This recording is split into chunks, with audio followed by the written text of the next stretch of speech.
Hey guys, Station X here, and today I'm very excited because today we're going to be doing a companion video to the Joy-Cons unboxing, and as you can see here, we're going to be unboxing every single Nintendo Switch Pro controller that they've ever done, and specifically the special edition ones.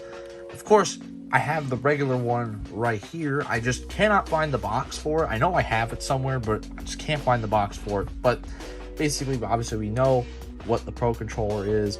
This is it. It's a very nice controller and a must-have, I think, for anybody who seriously plays the Nintendo Switch. But regardless, we're going to be mainly focusing on the special edition ones. And I mean, of course, two of these are probably going to look familiar to you if you've seen my videos before. This one was a more recent one I've done, and this one here I've done a more kind of just in-depth unboxing for like the collector's edition specifically. But I'll have both videos in the link below, just like last time. But basically, I'll just do a brief covering of those two. It's mainly these guys we're focusing on today, but figured we just have all of them together in this nice little family here, because why not have all of them, right? It's super unnecessary, but here we go. They literally only made 6, so it's not like with the Joy-Cons where there was just a bunch of them. But without taking up any more time, let's just jump right into it.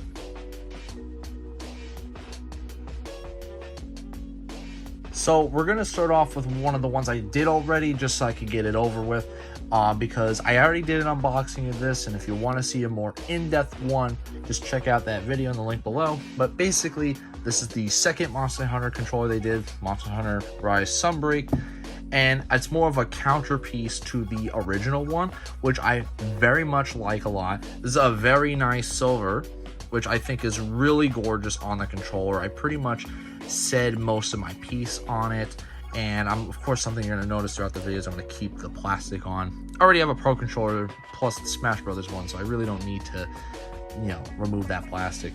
But yeah, basically, if you're a big fan of Monster Hunter, like I said in the other video, this is something to check out.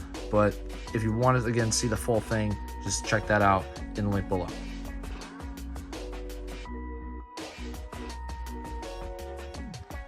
And here we have the Smash Brothers controller. Again, this is another one I did a video on, but just to kind of give it a little bit more in-depth, because that one had both this controller and the other stuff in that collector's edition. But here, basically, it's just the basic Smash logo with some white grips instead of the classic gray that we usually get. And that's pretty much it. This is actually like my main controller that I use often, as you can see with the fingerprints. It's another reason why I also don't take the plastic off, is because of that fingerprint situation. But here's also the box. Something I also don't remember if I did or not was show off the box and all its sides. So if I didn't do that here, I'm going to do that now. And for each one, if you want to read the stuff that's on the back of it, I will just hit it right here, and you can pause it, pause the middle of the video, and just read what's on it. And then, of course, here's the side right here with the Nintendo logo. But that is pretty much the Smash Brothers one of my favorite controllers of all time, and something that I use on a frequent daily basis. And we're going to go on to the next one.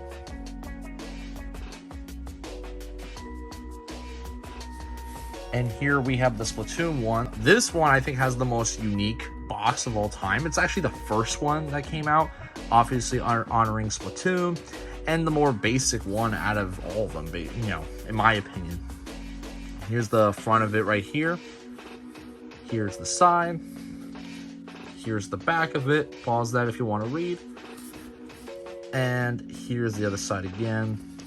We're just gonna take this out.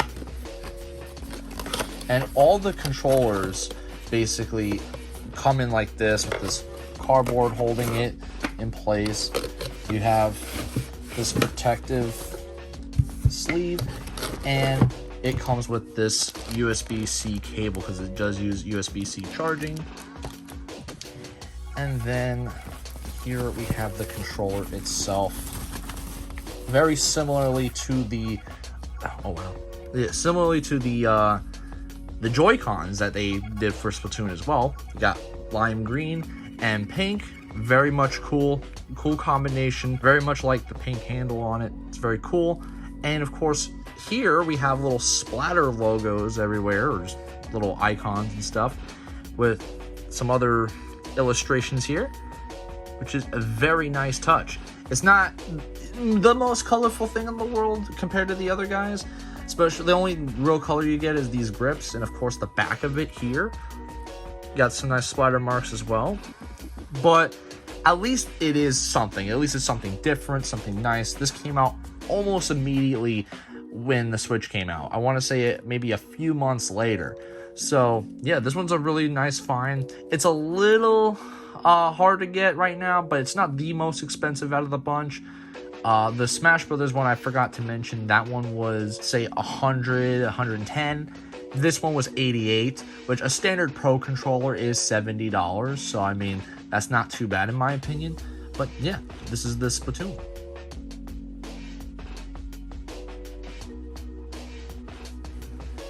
And here we have the Xenoblade 2 controller. Now, this one was the second one to release, honoring Xenoblade 2. And with Xenoblade 3 coming around the corner, I don't know if they're going to make another one. They typically don't make Pro controllers as often as they do like Joy-Cons and stuff. So maybe we might see a special edition Joy-Con. Who knows? I kind of like Joy-Cons a little bit more, but I would also love to see more special edition ones, especially ones like this, which this one's really pretty looking with that nice slash right there with this design. And the colors on here are different too on the actual D-pad and the buttons themselves. Of course, here's the side profile. Here's the other side. And here is the box. And of course, I don't know if I mentioned it on the Splatoon one, but this one actually shows the design on this little graphic here, which is also a really great touch. But of course, if you want to read this part, pause it. And then just opening this up right here.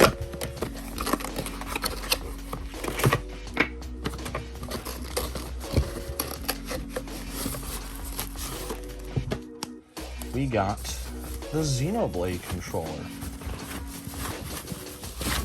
Now this one is great because it's got this nice, I mean, some may say it's pink, some may say red, I don't know. It kind of reminds me more of the PS5 controller, that berry red controller. And look at the front of this controller, man, it is great. This nice slash kind of shine mark here, this baby blue-ish or cyan, whatever you want to call it.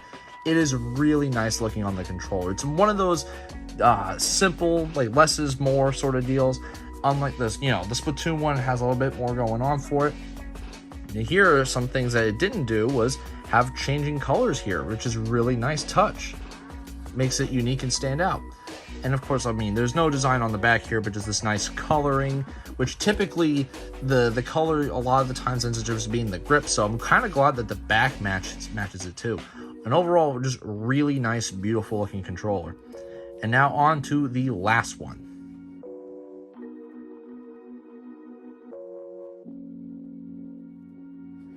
Last but certainly not least is the first ever Monster Hunter controller, and honestly one of the more sought out after ones.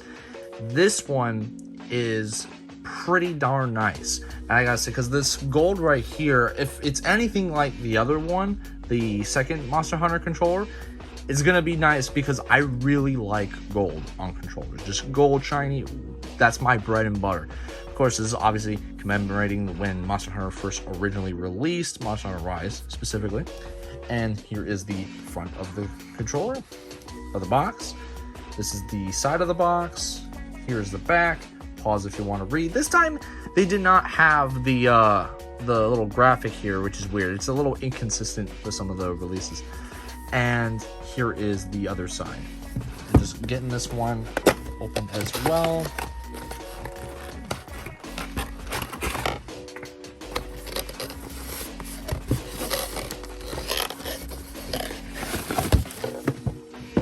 This one kind of had a hard time coming out, but here we go.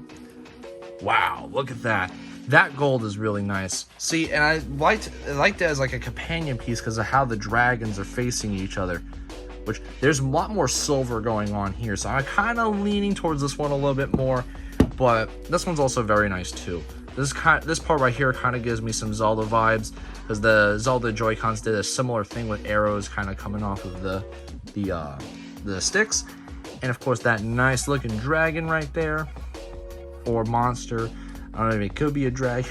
I'm not super into Monster Hunter like I said before, but you know, the controllers themselves are just beautiful.